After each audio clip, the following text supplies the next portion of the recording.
এক বছরের বেশি সময় ধরে ক্যান্সারে আক্রান্ত মহিলার চিকিৎসা খরচ বহন করতে পরিবারের ঘটিবাটি পর্যন্ত কার্যত বিক্রি করতে হয়েছে। এরপর টাকার অভাবে 2 মাস চিকিৎসা বন্ধ ছিল। পরে রাজ্যের মুখ্যমন্ত্রী রিলিফ ফান্ডের প্রায় 87,000 টাকা পেয়ে ফের চিকিৎসা শুরু হলো মুর্শিদাবাদ জেলার ভরতপুর 1 ব্লকের করন্দি গ্রামের নূরজাহান বিবির। ফলে স্বস্তি নেমে এসেছে পরিবারে। গ্রামের নামুপাড়ার বাসিন্দা বছর 34-এর নূরজাহান বিবি স্বামী আবুল খায়ের রাজমিস্ত্রির যোগানদারের কাজ করেন। পরিবারের স্ত্রী ছাড়াও মা ও 2 সন্তান রয়েছে। তার সামান্য রোজগারে সংসার খরচ চালিয়ে গত 1 বছর ধরে স্ত্রীর চিকিৎসা খরচও জোগাড় করতে হচ্ছে, যা সম্ভব নয় বলে মনে করছেন পরিবারের অন্যান্যরা। তাই মহিলার চিকিৎসা শুরু হতেই সংসারের যাবতীয় সোনাদানা থেকে কাঁসার বাসনপত্র বিক্রি করতে হয়েছে। নূরজাহানের শাশুড়ি আনসারা বিবি বলেন, বৌমার 1 বছরের উপর হলো ক্যান্সার ধরা পড়েছে। ওর ব্রেস্ট ক্যান্সার ছাড়াও 3টি টিউমারও ছিল। প্রথমে স্থানীয় চিকিৎসকদের কাছে ও পরে মুম্বাইয়ের টাটা ক্যান্সার হাসপাতালে চিকিৎসা করতে হয়েছে। আর এই চিকিৎসা করতে গিয়ে বাড়ির সমস্ত কিছুই বিক্রি করতে হয়েছে। সোনাদানা এমনকি কাঁসার থালাও বাড়িতে আর একটিও নেই। বিক্রি করার মতো বাড়িতে কিছুই নেই। তাই টাকার অভাবে প্রায় 2 মাস ধরে কোনো ওষুধ পর্যন্ত কিনতে পারিনি। ওই পরিবার খড়ের চালার 2 কামরা মাটির বাড়িতে বসবাস করেন। বারান্দায় রয়েছে একটি কাঠের চৌকি, সেখানেই দিনরাত বসে ও শুয়ে কাটান নূরজাহান বলেন, প্রায় 2 মাস আগে আমার স্বামী ও স্থানীয় বাসিন্দারা ভরতপুর বিধায়ক হুমায়ুন কবিরের কাছে গিয়েছিলেন। সেখানে আমাদের পরিবারের অসহায়তার কথা বলেন। এরপর বিধায়কের তৎপরতায় সম্প্রতি চিকিৎসার জন্য 87,000 টাকা পেয়েছি। পরে ফের চিকিৎসা শুরু হয়েছে। এর জন্য একদিকে বিধায়ক ও অন্যদিকে মুখ্যমন্ত্রী মমতা বন্দ্যোপাধ্যায়কে অসংখ্য ধন্যবাদ জানাচ্ছে পরিবারের সকলে। মুখ্যমন্ত্রীর জন্য আমি ফের বেঁচে থাকার স্বপ্ন দেখতে শুরু করেছি। এই ঘটনায় ভরতপুর বিধায়ক হুমায়ুন কবির কি বললেন শুনে নেব। কি হয়েছে আপনার? ওই টিউমার থেকে ক্যান্সার দাঁড়িয়ে গিয়েছে, ডাক্তারে বলেছে।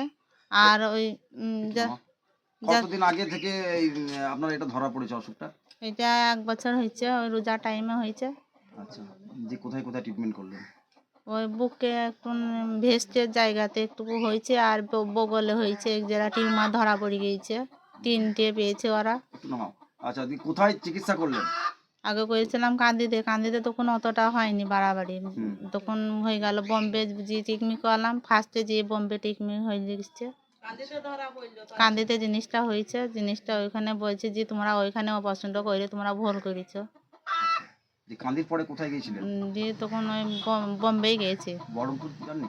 না, বহরমপুর ওইটা রিপোর্টটা আসছে খালি। আচ্ছা, আর বোম্বে হয়েছে। বোম্বে জিনিসটা বেশি বাড়াবাড়ি হয়ে গেল বলে, তাই তো বোম্বে তখন ওরা ট্রিটমেন্ট শুরু করতে লাগছে। তখন কেমো চালাইতে লাগছে, কোনো ওষুধ নাই। কতগুলো কেমন হয়েছে? 4টি ওইখানে 4টি হয়েছে। এখন কেমন আছেন? এখন সুস্থ আছে। এখন আবার যেতে হবে, রেজিস্ট্রেশন চাপাইতে, ওরা চাপাবে। ওরা এই যে 1 বছর ধরে চিকিৎসা করছেন, এত ওষুধপত্র, এই খরচগুলো কোথা থেকে পাচ্ছেন? কোথা থেকে পাবো? যতক্ষণ আমার স্বামী যতক্ষণ রোজগার করে ততক্ষণ যতক্ষণই করবে। আর জিনিস ফিনিস সব ঘুচিয়ে দিচ্ছি। আচ্ছা, এখন এখন এখন কিভাবে চিকিৎসা করাচ্ছেন? এখন একটা ওই স্বাস্থ্য কার্ড আছে, সেই কার্ডে থেকে সব হচ্ছে।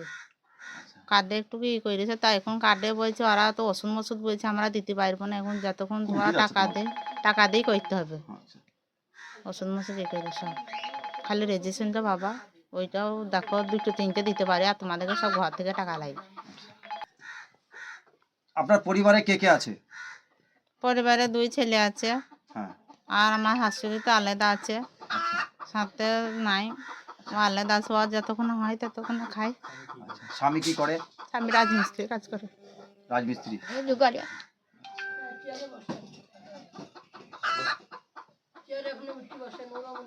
রাজ্য সরকার থেকে যে আর্থিক সাহায্য আমাদের ভরতপুরের বিধায়ক হুমায়ুন কবির আপনার জন্য আবেদন করেছিলেন, সেটা কি পেয়েছেন? তা তো বলতে পারি না, স্বামী নাই। কিছু টাকা কার্ডে দ্বারা দিয়েছে। ভরতপুরের বিধায়ক হুমায়ুন কবির আপনার জন্য আমাদের রাজ্যের মুখ্যমন্ত্রীর কাছে একটা তহবিল থেকে একটা আবেদন করেছিলেন। আপনার এই আক্রান্ত, মানে আপনি যে ক্যান্সার আক্রান্ত হয়েছেন তার জন্য উনি আবেদন করেছিলেন আপনার চিকিৎসার জন্য, সেটা মঞ্জুর হয়েছে। কি বলবেন বিধায়কের জন্য? সেই টাকাটা কার্ডে দিয়েছে, অল্প দিয়েছে, তা ওরা ও টাকা দিবে না বলেছে, যতক্ষণ আর দিবে না তবে শেষ। বলি, ক্ষতিকারক প্লাস্টিকের ক্যারিব্যাগ বর্জনের নির্দেশ দিয়েছে সরকার। চারিদিকে চলছে সচেতনতামূলক প্রচার কর্মসূচি। রায়গঞ্জেও তার ব্যতিক্রম নেই। ক্ষতিকারক প্লাস্টিক পরিবেশকে চরমভাবে দূষিত করছে। এর থেকে নিস্তার চাই। তাহলে উপায় কি? চিন্তা নেই, রায়গঞ্জে চলে এসেছে বিকল্প ব্যবস্থা। সবার জন্য সুখবর। পশ্চিমবঙ্গ সরকারের অনুমোদনে আগামী সপ্তাহ থেকেই শহরে তৈরি হতে চলেছে পরিবেশ বান্ধব দূষণমুক্ত বিভিন্ন ধরনের বায়ো ক্যারি ব্যাগ, যা অবশ্যই পচনশীল। একেবারে সুলভে পেয়ে যাবেন আপনারা। আগ্রহী বিক্রেতা ও ডিলারশিপের জন্য অতি সত্বর যোগাযোগ করুন আমাদের সাথে। আমাদের ঠিকানা ইকো ক্যারি ইন্ডাস্ট্রিজ, জেলখানা মোড়, রায়গঞ্জ, উত্তর দিনাজপুর। আমাদের মোবাইল নম্বর 7001178352 অথবা 9434171272 অথবা 8250161082 অথবা 9800217806।